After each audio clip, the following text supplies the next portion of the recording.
Give or take a week ago, on the spur of the moment, one evening, I decided to make a video explaining how to make knotted frames. Well, it was kind of impromptu, not very well organized. I'm going to try to digress a little bit on this one and back up and show you some, once you have the idea to do so, how do you plan it and so forth, the nuts and bolts of going through the progression of creating a cool knotted frame. So that's what this one's going to be. It's going to be a little longer. I'm going to tie some Sennit in it and hopefully get you on the right track if this is a project that you'd like to do or just want to know more about. So there we go. So I've decided that I want to make a knotted frame. Something like that. But one that fits something specific. Like that. So this is my sister's art, and it's 12 inches by 18 inches. I want to make a frame that fits that. First, I need to check with my supervisor, Addison Keybird. We good? We good? Okay, thank you. All right, well, you need to draw a plan out. You should draw a sketch. I needed to know what the dimensions were. I already did a video on how to make a wooden frame and cover it in canvas. But this is what I did. I just sketched out the basic dimensions. The outside dimension of this is going to be 25 inches, and on a milled 4-inch or 1x4-inch board, it ends up being about 3.5 inches really as a border. And the inside dimension is going to be 18 inches by 12 inches to fit this. So there's that. Then I went through the Encyclopedia of Nuts and Fancy Rope Work, which is a handy, I'm just warning you, I'm using some sophisticated graphics in this. They're called Post-it notes. Here's the 104, which is 4-strand flat or English Sennit. And I'll show you how to do that today. And, see if I can get to the right page here. And number 297, which is 11-strand single Algerian Sennit. So we're going to do those two today and take it from there. Just clamp the ends of whatever Sennit plait I'm getting ready to tie. This one is called 11-strand single. Well, it's a single 11-strand Algerian Sennit. It's 11 strands. 1, 2, 3, 4, 5, 6, 7, 8, 9, 10, 11. I'm going to divide this into 6 in my left hand and 5 in my right. Because, as the instructions say, we're going to take one, let me get this untangled a little bit, and my chair is fighting me. All right. 1/3 under 2. So I had 6 in my left hand, now I have 6 strands in my right hand. So 1/3 under 2. And you keep doing that. Important to keep these all flat and in line. But 1/3 under 2. 1/3 under 2. I've played with this a lot. I have made several feet of this, and I need a couple more feet for this particular frame. I've tried not tensioning it very much. I've tried tensioning it a lot. That's a hard word, tensioning. Seems to come out the same. So it forms up better once you get moving a little bit. So 1/3 under 2.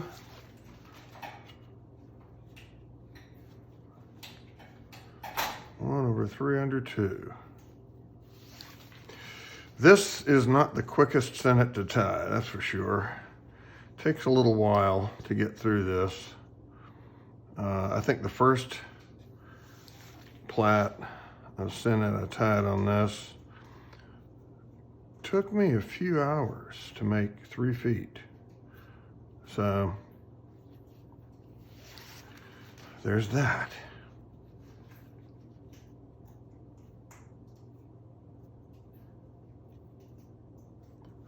What I'm tying here, this line, I get all my line from Dan Noel of Nautical USA. Good guy, easy to deal with, prices are affordable, and the line is excellent. This is the one line that he sells that is not truly really hard laid. It's a medium laid line, but it ties Sennit nicely. It does braid up nicely on and takes sealant. Like I use polyurethane, water-based polyurethane to seal these things, but it takes it very well. Nice consistent look.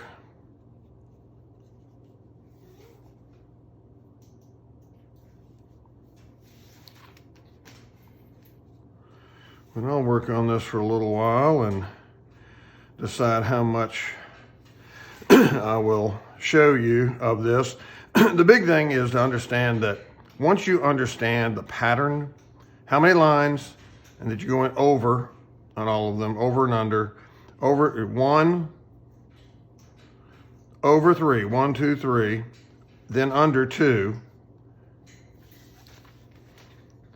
and then keep them laying flat. You give it a little tug. You see the pattern developing there.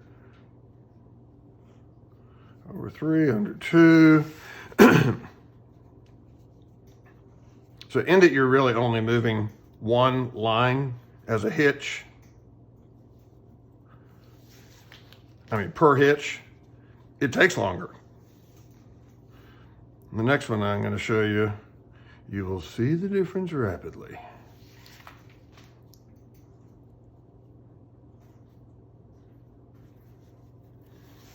So this is really the most time-consuming part, other than gluing these things to the board. This is a very time-consuming aspect of building a knotted frame, because you've got to tie a lot of Sennit. I mean, there's a lot of, I think the first one I did was, after all was said and done, I used 1,000 feet, give or take, of 3 different size lines. So that's a lot of tying, a lot of knots, lots of knots.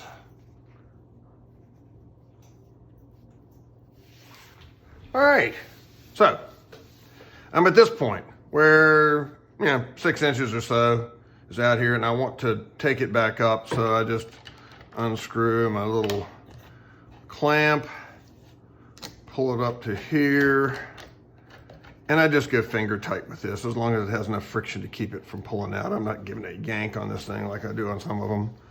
And then release my clamp. Get my lines untangled. And keep on going.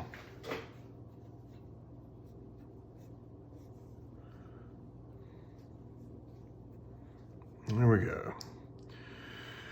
1 over 3 under 2, 1 over 3 under 2, 1 over 3 under 2, and on and on and on.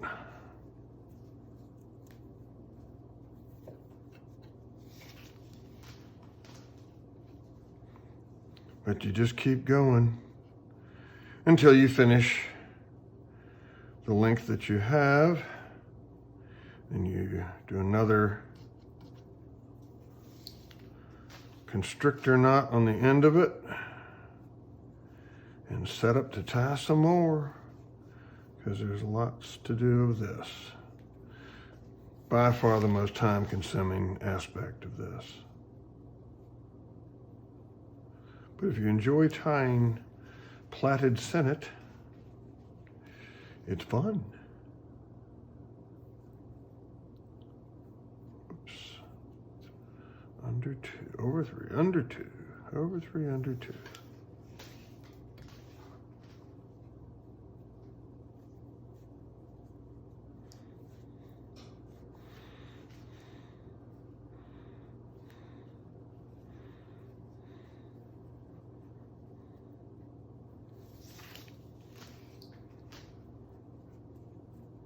So obviously I'm not gonna, I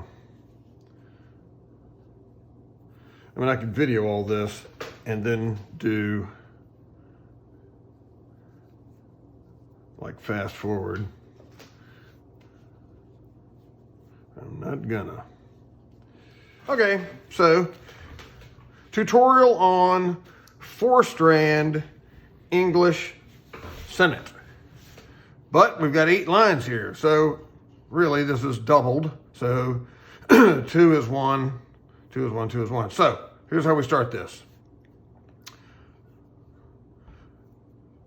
2 over 2, 2 under 2, and then in the middle, on the right-hand side, these 2 over 2.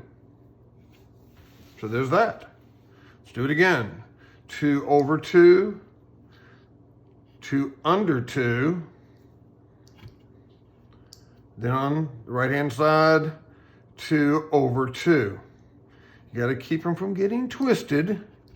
This is a really nice looking Sennit. I genuinely like this one. So 2 over 2, 2 under 2, and then 2 over 2 from right to left. Again.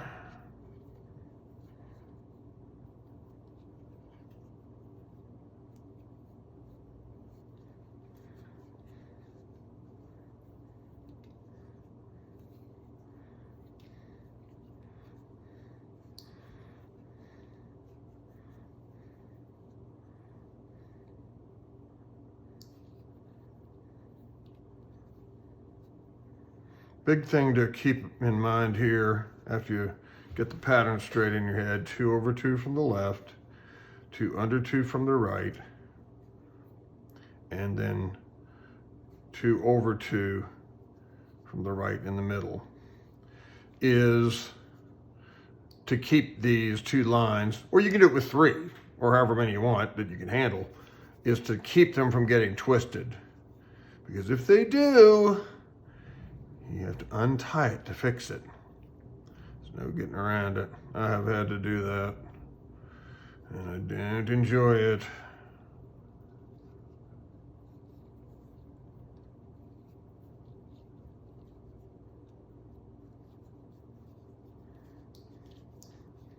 Make sense? Does that make sense to everybody? Whoever's watching that's never done this? I'm trying to keep it as simple as possible. But it's a very nice looking Sennit.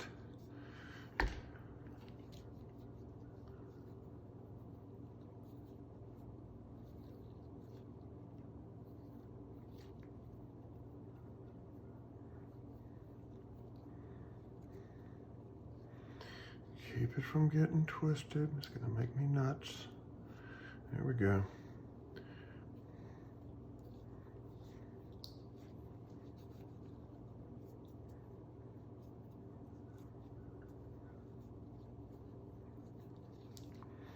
Okay, there you have it. So let's take a look at this. Showed you this earlier. That's my general plan, right?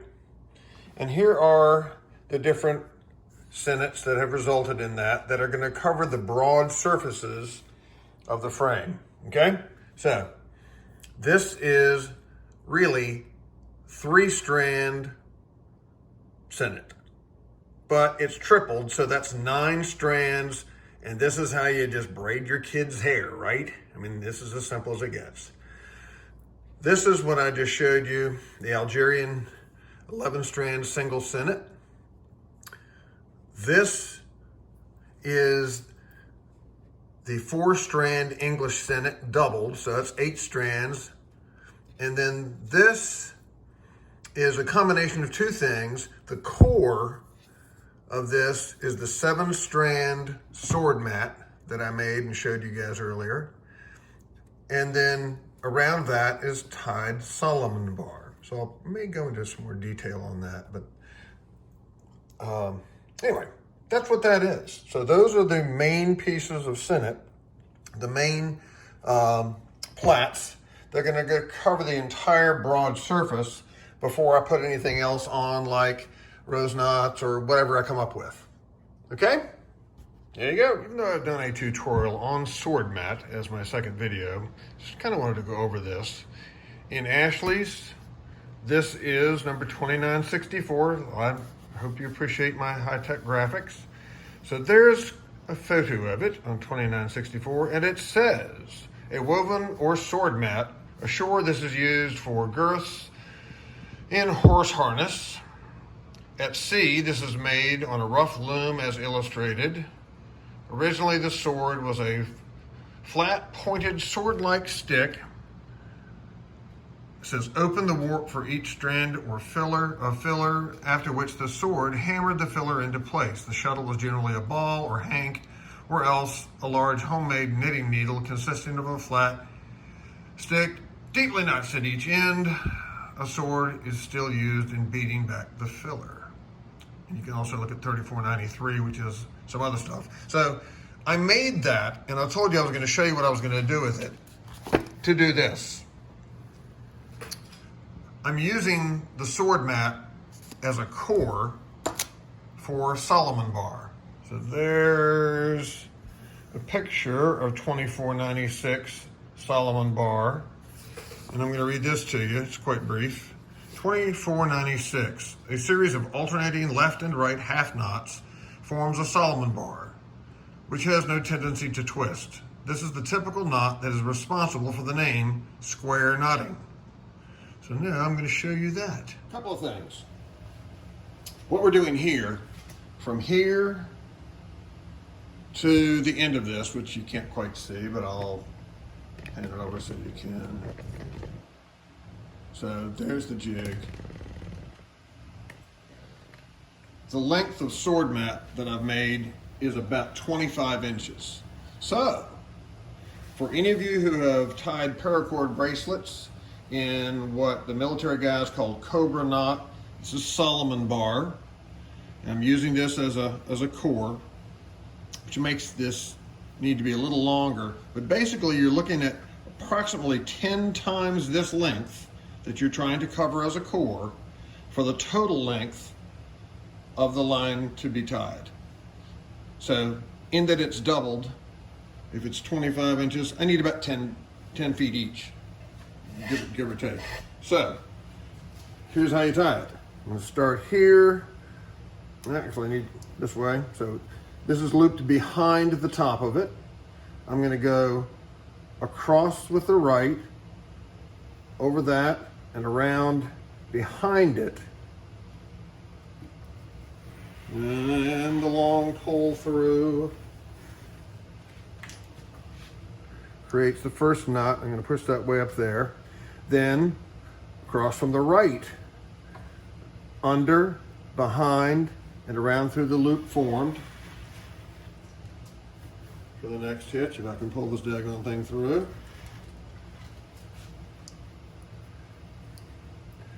And keep them snug. And then again, from the left over the right. This piece might actually be too long, but better too long than too short because you can't extend it.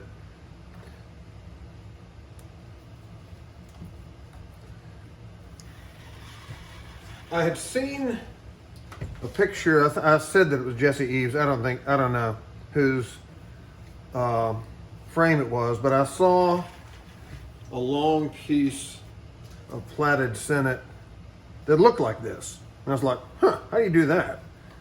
So I came up with this. This is my solution. And it achieved what I wanted it to look like. It's a cool look.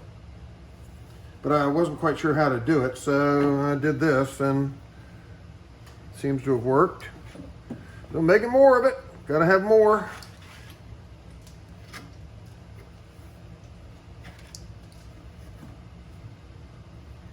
I'm trying not to pull too hard as to distort this, to misform this, because you could. Normally when you're tying one of those bracelets, you really pull on it because you've only got 2 lines as the center core, and you're not really gonna distort its shape. This you could. It doesn't need to be so tight. And this covers pretty quickly too. I tied this sword mat this afternoon, 25 inches, including the setup on my jig here. Took me about 45 minutes. And this takes longer than doing larger sword mat, just because it's so fine and you're tying lots and lots and lots and lots of little stitches in there, little hitches in there as you weave. Because really what you've done at sword mat is you've created a small loom. Just like if you were, I don't know, weaving something, weaving cloth in a rudimentary fashion.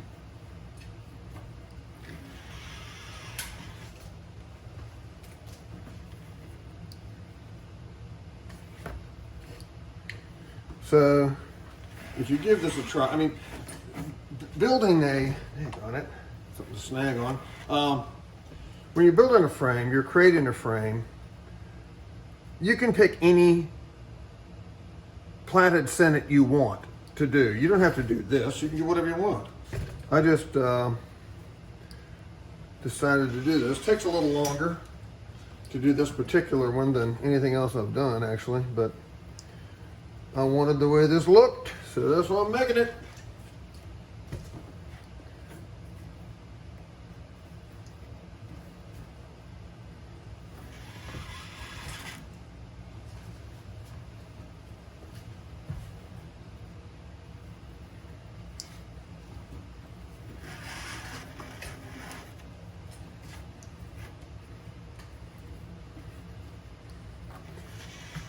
So after this, after I get all the Sennit tied for this, we're going to begin the process of, okay, this is caught on my foot.